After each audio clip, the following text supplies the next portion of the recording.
Game 2, nice victory by the Caps and Barry Trotz to keep things going.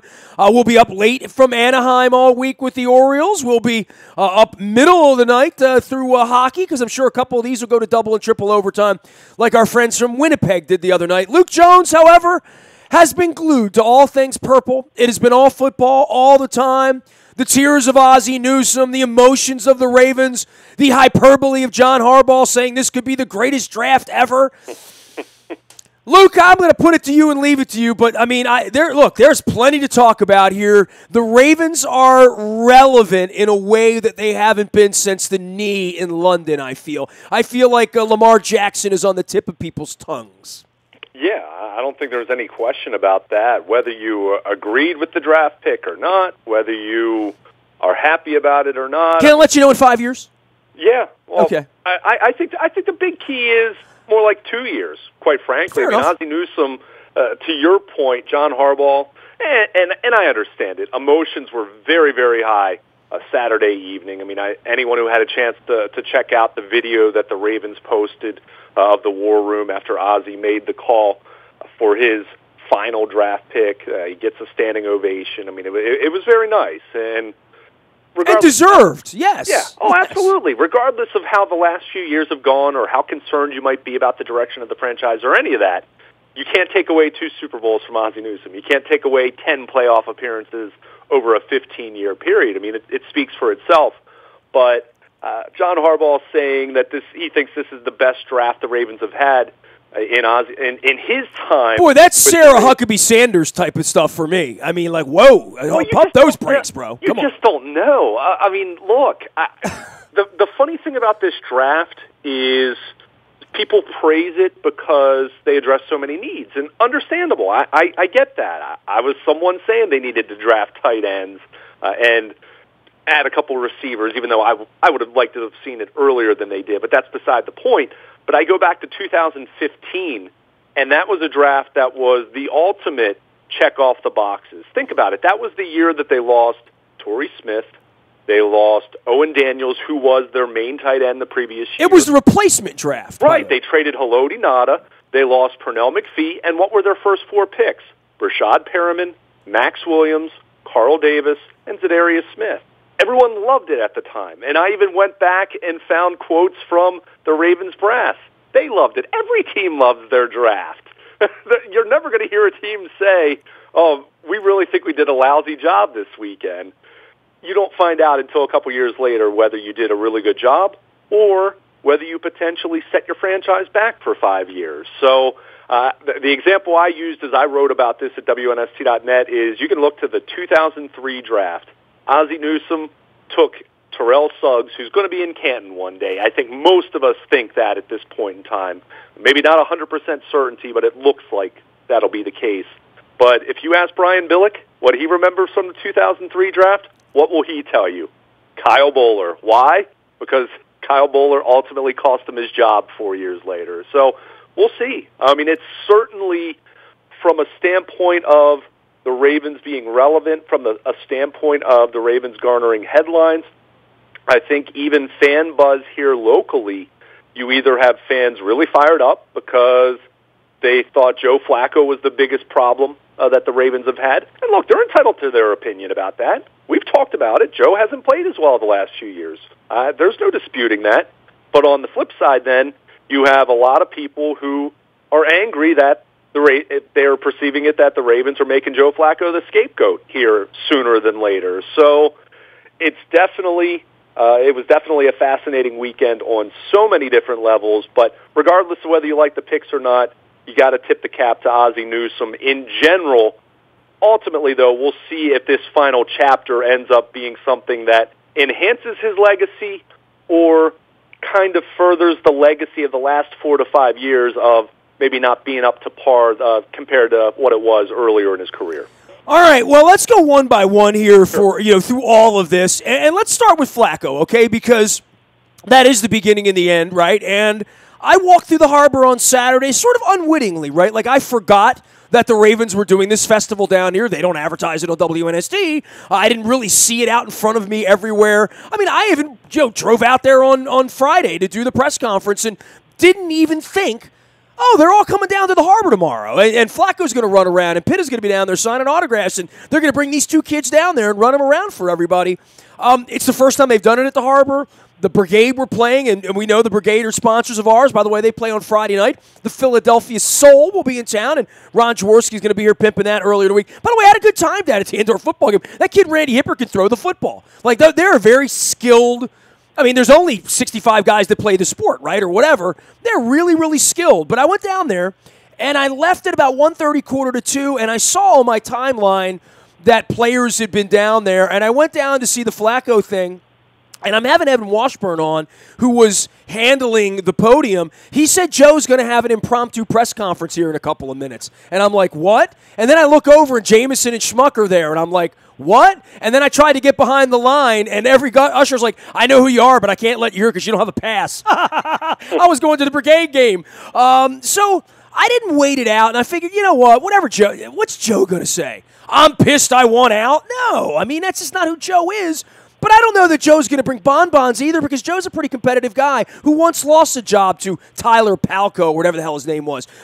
So this is the first time Joe has some heat on him, and I think every person in Owings Mills thinks this is a good thing. This is the first time Joe's had competition in 10 years, in a long, long time, and I think he's up to the task. And I think the one thing for him is he'll be healthy this time, where this time last year, you hope that he's healthy, because I don't think judging him last year is really fair at this point. He went out and played 16 games when maybe he should have played 12. You know, maybe if they would have had a different kind of backup quarterback, he would have played 12 and wouldn't have been out there in September running around. But all that being said, you know, he will be able to prove himself, and I won't have to make excuses for him, and you won't have to make excuses for him. But the reality is they haven't done as much on the offense as they could have done. They've now taken a pick that could have been a tight end for him, a tackle for him, a center for him.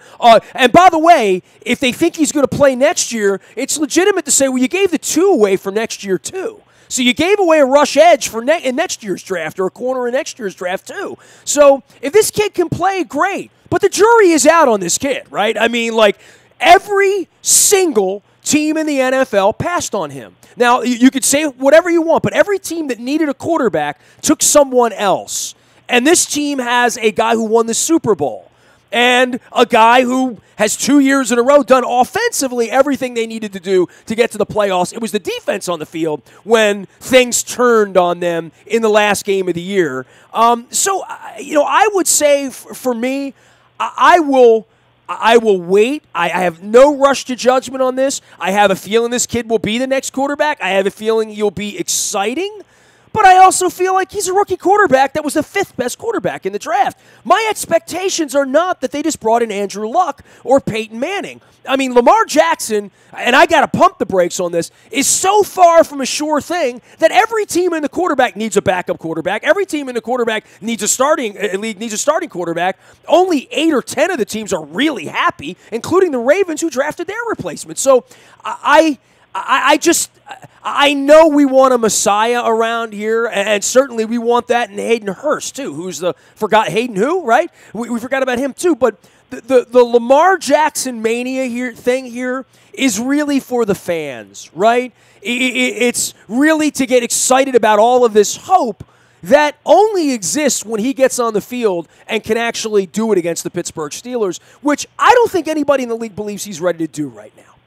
Yeah, I hear you. And look, you know my initial reaction to this. I did not like this from a philosophical standpoint. I like Lamar Jackson. I don't like the other variables at work here. I think and you made this point, and I'm not saying there isn't validity to it, but if you drafted a quarterback in the first round because you want to light a fire under your starter, or your fan base, by the way. I'd much rather you go out and get a good wide receiver. How about that? Or add a right tackle, or add a starting center, or add something else that can help him beyond someone who's going to stand on the sideline and put pressure on him.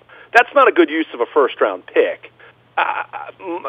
All the points you make are valid. I think if you go back and look, and I even did the research, and I wrote about this late Saturday night at WNST.net, when you look at the history of the last 10 years in the NFL of quarterbacks taken from 15 through 45. And the reason I use that range because there were varying opinions about Lamar Jackson. No doubt about it. And the Ravens said they considered taking him at 16, and I don't really believe that, but I think he was certainly one of the half-dozen players that were in play for them at that point in the draft, or maybe 10 players that were at play.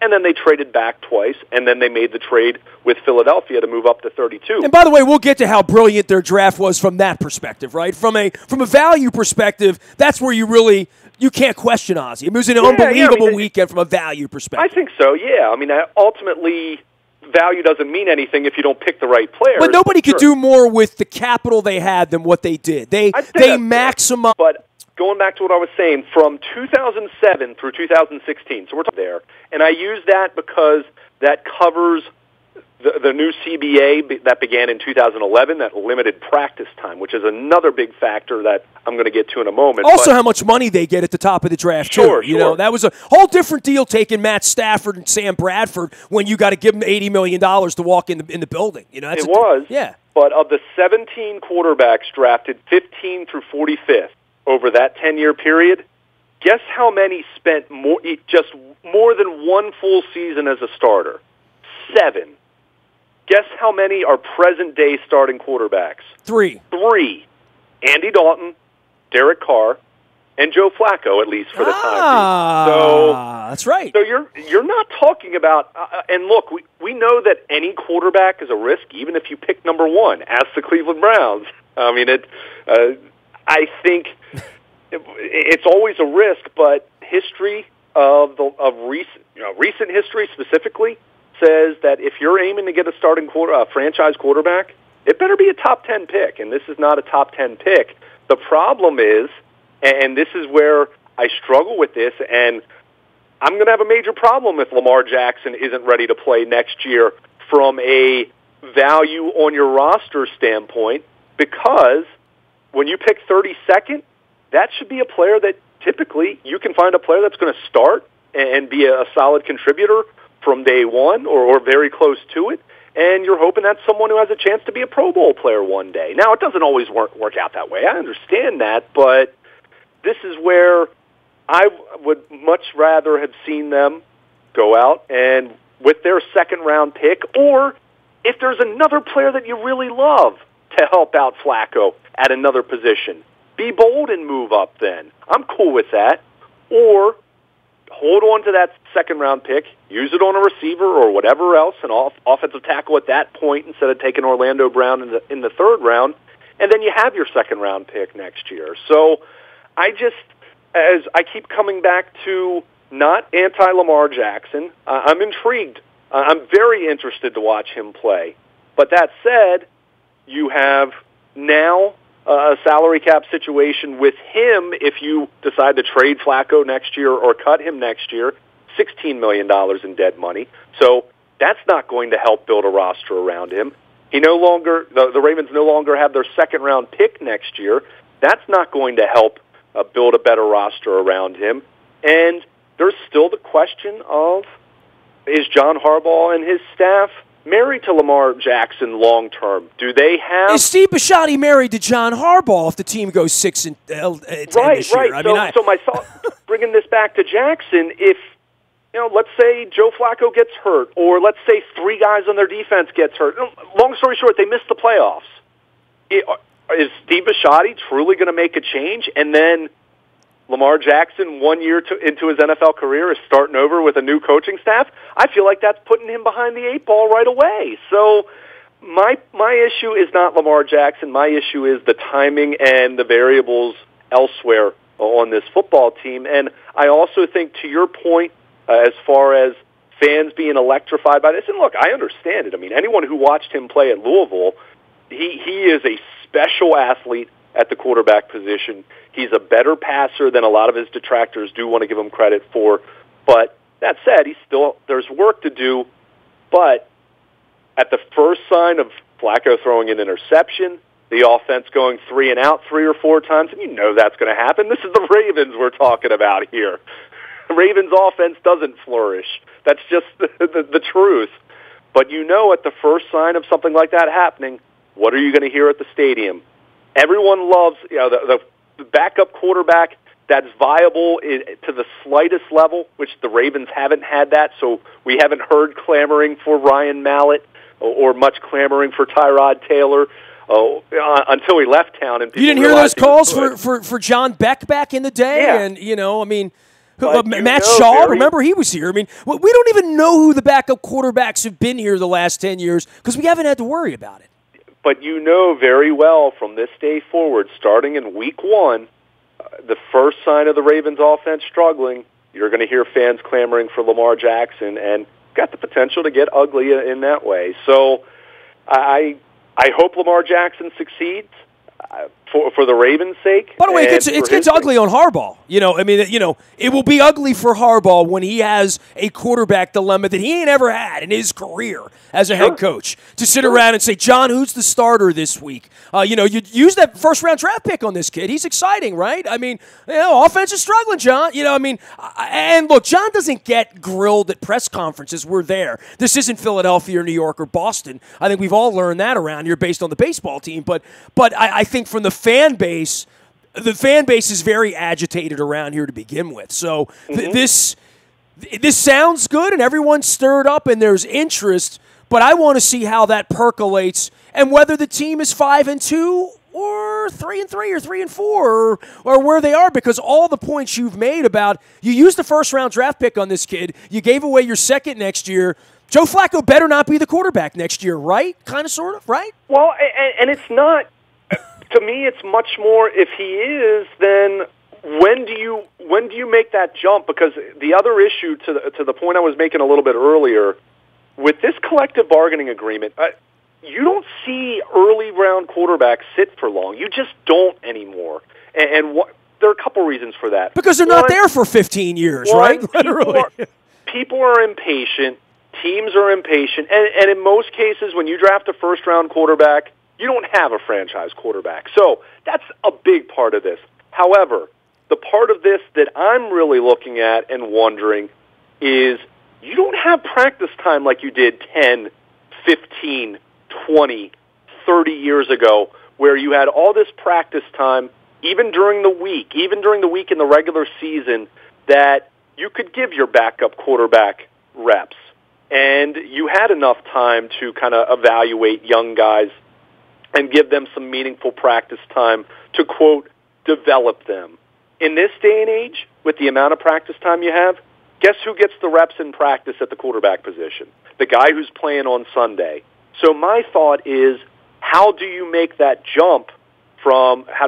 transition from winning now with Joe Flacco, or at least attempting to, as they're saying, to Lamar Jackson being the heir apparent? And when does that happen? And I know a lot of people are trying to soft pedal this, and they're saying this doesn't mean anything for Joe Flacco. Lamar Jackson got a fifth year option. No, this is a big deal. You don't take a first round quarterback with the thought that he might only be your backup. You take him with the thought that you're not happy with your guy, and you're hoping this guy replaces him really soon. That's just the truth. And if the Ravens say otherwise, I don't believe them. It's just, if they truly trusted Joe Flacco, they would have taken that pick and gotten something to help him rather than something that's going to replace him potentially. So my thinking on that is some of the questions about Lamar Jackson. Let's talk about this. They've talked about his passing mechanics.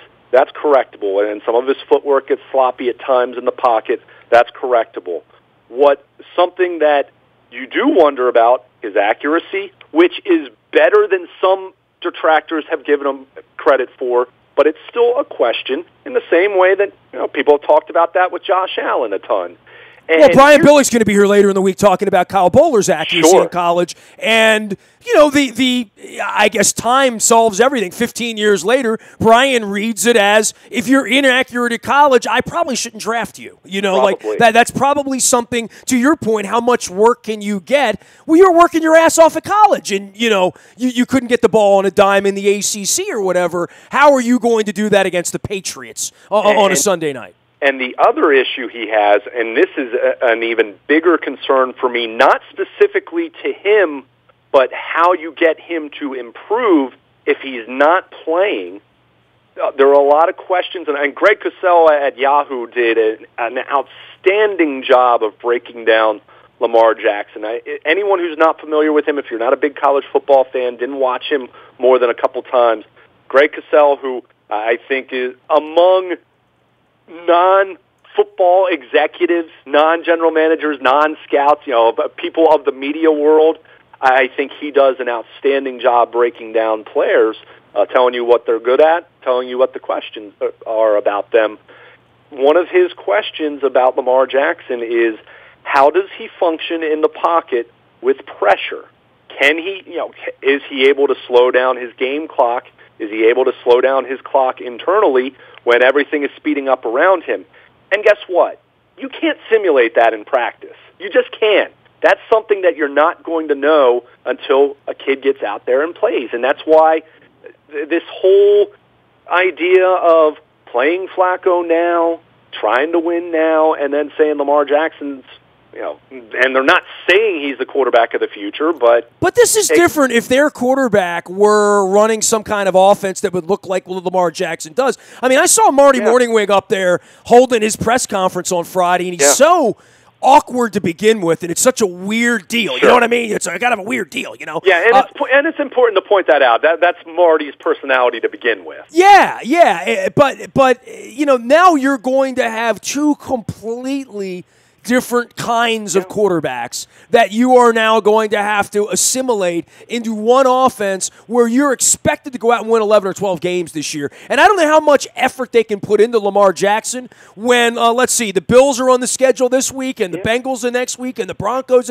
I mean, by the time the Steelers get here September 30, you think they're worried about Lamar Jackson? They're worried about Joe Flacco. And they're worried about how are we going to score 4 touchdowns instead of 3 this week, right? I mean, I think this enthusiasm's awesome. And I think people running around the harbor's awesome. And I don't think the black versus white thing's awesome. And I promise you that will not be awesome. I promise you, I've been here forever. The black-white quarterback thing will not be awesome in Baltimore. I'm telling you, that's not going to go well amongst the fan base because that's the way it's going to get couched. Because there is going to be a point where Joe doesn't play well, or if Joe goes back and plays like he did, third and long back shoulder to Anquan Bolden, then we're going to forget about Lamar Jackson. Then it's going to be a wasted draft pick, right? Like if he never gets on the field, it's a wasted draft pick. But to your point, every 3 and out, the fans are going to be yelling for this other kid who probably can't play right now. I mean, let's be honest.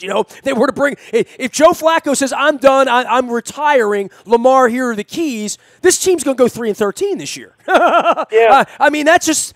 But no one seems to realize that, right? So I want to splash some cold water on it because it's my job here to be honest. And 5 years from now, they're going to find the tapes of this conversation about you and I. And I'm not going to be the guy on the air here saying, oh, my God, we found our next Super Bowl quarterback. No, it's a little bit, this is unique. I'm not critical of it. Maybe as critical as you've been from a tactical standpoint, because I think they are in uncharted waters with empty seats, with an uppity owner, with a general manager going out and a new one coming in, and a coach who hasn't made the playoffs, and a quarterback who had a bad back last year who's 33, and an aging rush end who's probably going to the Hall of Fame. We keep talking about Terrell Suggs, his future Hall of Famer. That this year is important. This season is important, and Lamar Jackson is only going to be a distraction this year. He's not going to be... Now, I shouldn't say that. He'll go out and run around and make a play or two that apparently he doesn't want to make, which is go line up at wide receiver, or we'll put you out there and run some sort of, razzle-dazzle, and we'll run a play and we'll throw the ball to Flacco and have him jump up in the end of the end zone because he's 6'6", and he'll get to spike the ball against the Browns or something. Okay, and it'll be a highlight. I mean, at some point, he'll throw a touchdown pass or do something really cool this year, I'm sure, because he's that kind of player, and they'll utilize him in that sort of a way. But for the most part, we're going to talk about Lamar Jackson every single day around here, and he's not going to do much except, to your point, carry a clipboard and provide I don't want to say a distraction. He's, once he gets on the field, he's not a distraction. But between now and then, boy, this franchise is taking on something that hasn't taken on in a while. I got to tell folks about our sponsors, and I'm going to let you get to where you are. The Baltimore Brigade play on Friday night. Ron Jaworski's going to be here. They play the Philadelphia Soul. I went to the game last Saturday. It's when I was running around the harbor down there. Good times. Go to BaltimoreBrigade.com. Go to Monumental Sports. Download the app. It is an exciting. They don't punt. The first thing about it is when you get there, you got to kind of figure out the rules. So I will at least give you that. Go down Friday night to the Royal Farms Arena. Royal Farms, real fresh, real fast. Make sure you're using the app when you're pumping your gas. If you do that, you get the Western fries for free. Only thing that make them taste better. They were $1. They were on sale all last month, but when they're free, it's even better. Got a 3-piece with a roll.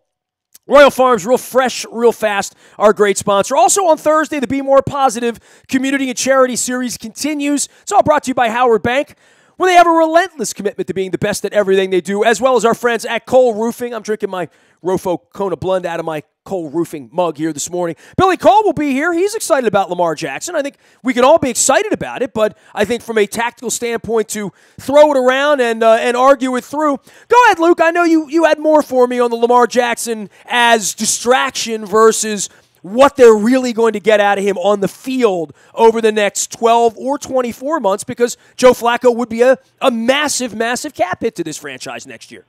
Well, again, it comes back to this, and I don't like just saying Lamar Jackson's a distraction. The Ravens created this distraction. Fair enough. I don't want to label him because he has nothing to do with this from a standpoint of what I don't like. If this were a year or two from now and Joe Flacco had another so-so year, had another injury, in fact, I've already gone on the record. Before this even happened, I told you if Flacco has another very similar season after they've added 3 different receivers and now they've added 2 tight ends in the draft and they added a right tackle and he still is the same. And oh yeah, they added James Urban, their quarterbacks coach, and you're still seeing the same Flacco. A year from now, I would have been saying it's time. It's time. They're spinning their wheels here. But that said, again, where do they, because of all the points you made as far as 2018 and where this team is, where this franchise is, where do you make that jump? Like, at what point do you make that jump? Is it when the Ravens potentially are 3-4 and Flacco has twice as many interceptions as touchdowns this year? And I'm not saying that's going to happen, but if that happens, do you make the change then to Lamar Jackson? Certainly if Flacco gets hurt, their hand's going to be forced in the same way that Troy Smith and Kyle Bowler got hurt in 2008, and before you knew it, the rookie from Delaware was playing Week 1 when there weren't plans to do that. So you never know exactly what's going to happen, but how do you get from point A to point B is my question, because a lot of the unknowns about Jackson are things that are going to be unknown until he steps on the field. Ultimately, you need to play. I mean, that's just the way it works. I'm not a believer in this idea of someone sitting for 2 or 3 years and then you hand the reins over, because these draft picks are just too valuable in that way. And people will use the Brett Favre to Aaron Rodgers analogy. Aaron Rodgers might have been ready to play from day one for all we know. So, I don't know if that's necessarily valid. Well, Dak Prescott went out there and did it 2 years ago, ran around and did it at a high level, right? Right. I mean, and part of that is the system, is the coaches, is the protections, no who the running back is, whether the running back can block, does he have a tight end, do they have a defense that's going to get him the ball back, do they have a kicker that can turn, 3rd and 9 from the 34 into a 51-yard field goal and into points, when drives stall. I mean, there's all sorts of questions here. Luke, the thing I wanted to throw back to you that, sort of harkens back into the middle of where you were, which was all these years later, I think we judge Kyle Bowler, right, and say, well, he couldn't do it, and they screwed up, and he was inaccurate and all that stuff. And we judge Joe Flacco. And to your point, he went on the field far before they wanted him to and was out there running around in an AFC championship game, throwing Troy Polamalu, a pass that might have otherwise taken the team to the Super Bowl. So that was possible, and I'm not saying that's not possible for Lamar Jackson, but the only way that happens here is if Flacco's back blows out, he stinks. I don't know what the scenario would be to get Lamar Jackson on the field sooner than later. But I would also say when you judge these things years later, you then say, well, Trent Dilfer would be a great example. He was going to win the Super Bowl if he came back. Just ask anybody, right? Like, ask anyone that he was better than Elvis Grbac. Well, he'll never have the chance to prove that one way or another. And all these years later, 20 years later, we still talk about it in that way. Joe Flacco right now, if Joe Flacco is pissed, if he is, and I'll tell you what, that was not a good look for him on Saturday, blowing the guys off, because he could have easily just said, I knew they were drafting a quarterback. They drafted one a little higher. I'm happy to meet Lamar. I've had a room full of quarterbacks for all my career.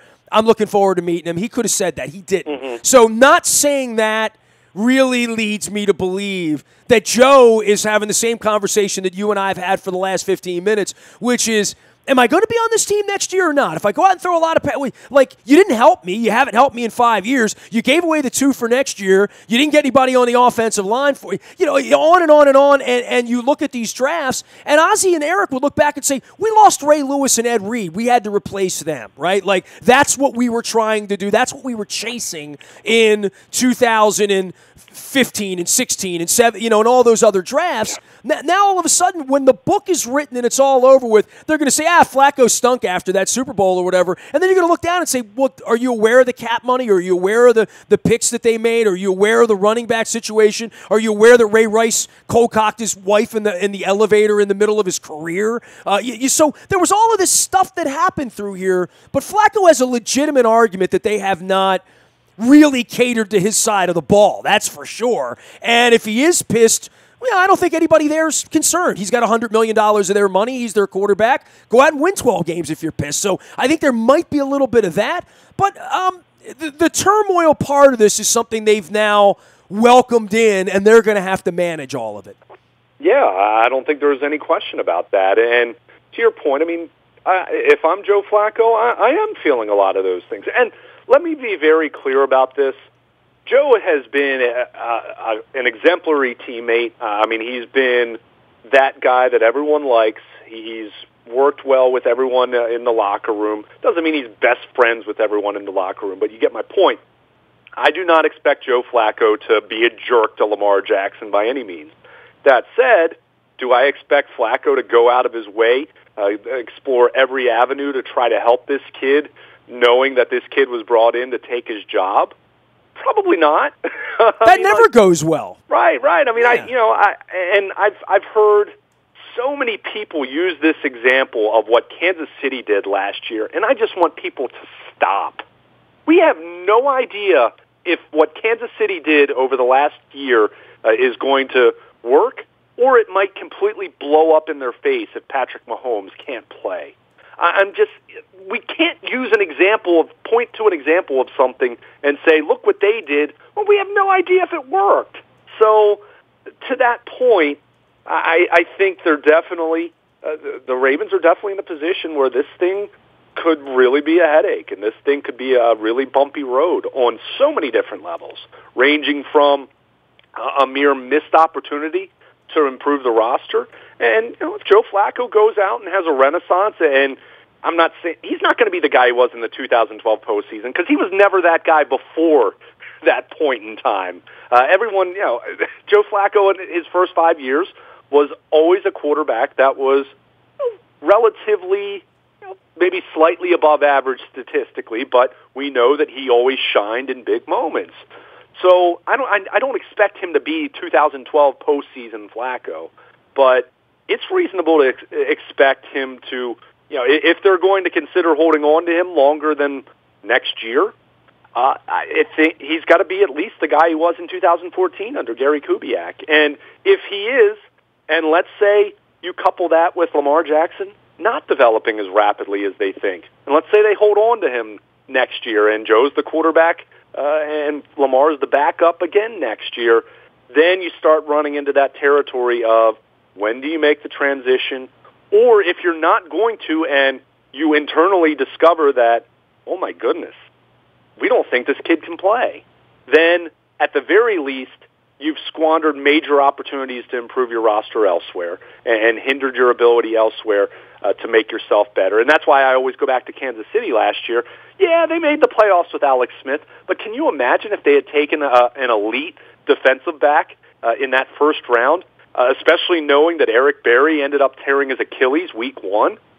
Who knows? And look, I don't think the Chiefs would have gone to the Super Bowl had they done that, but I'll say this, they would have had a heck of a lot better chance of doing that if they'd taken a non-quarterback in that first round rather than Patrick Mahomes. So you never know.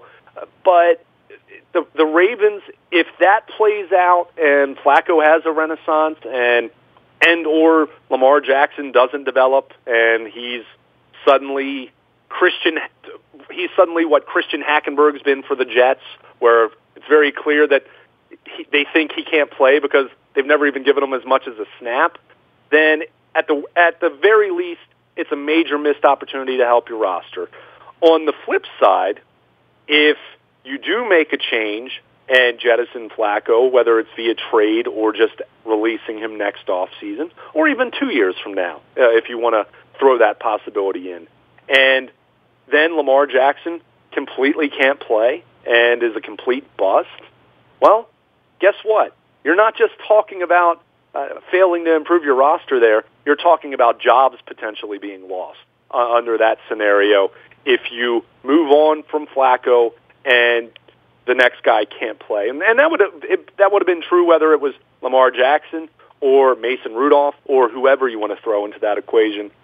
When you change quarterbacks, that is not a situation to make a decision with haste. You have to have a lot of conviction about it, and you need to understand that this is not something to tread lightly about because people's jobs are at stake under that scenario, from the coaching staff all the way up to the general manager, quite frankly. There's going to be a lot going on around here. Luke Jones will be covering all things while the Orioles are playing into the middle of the night. We got the Caps all week long, and we are breaking down all parts of the Ravens draft. It's all brought to you by our friends at the Maryland Jockey Club. They are racing this week at Laurel and, of course, the Kentucky Derby. My wife and I are headed down to Laurel on Saturday. Hope you are, too. Put on a hat. Come on down. We'll drink a mint julep, maybe, and a black-eyed Susie, and get ready for the Preakness, the end of the meet at Laurel coming up this week as well as we head to Hi-Ho, Pimlico. The entries on the front of WNST.net as well as in our morning newspaper. Also, our friends at Box Hill Pizzeria, they are remodeling, expanding, and fixing that dining room up there, but they don't have to fix those crab cakes. They're perfect the way they are. You can order them online and have them delivered anywhere in the world. It's boxhillpizzeria.com. But by all means, exit 77 and 924 on Everton Road. Get on up to Abingdon and see our friends up there for a Hero pizza or get a crab cake. That's what I would do. It's Crab Cakeria. It's Box Hill Pizzeria in Abingdon. Also, King Discount Liquors, lottery, beer, booze, and the best prices in Baltimore. Get out to Rosedale and give the King a ring out on Pulaski Highway. They had their big bull roast on Sunday up at Timonium as well. I missed that because Game 2 of the Caps was going on. We're drafting football players. We're arguing about drafts around here. It must be April, but it's almost May.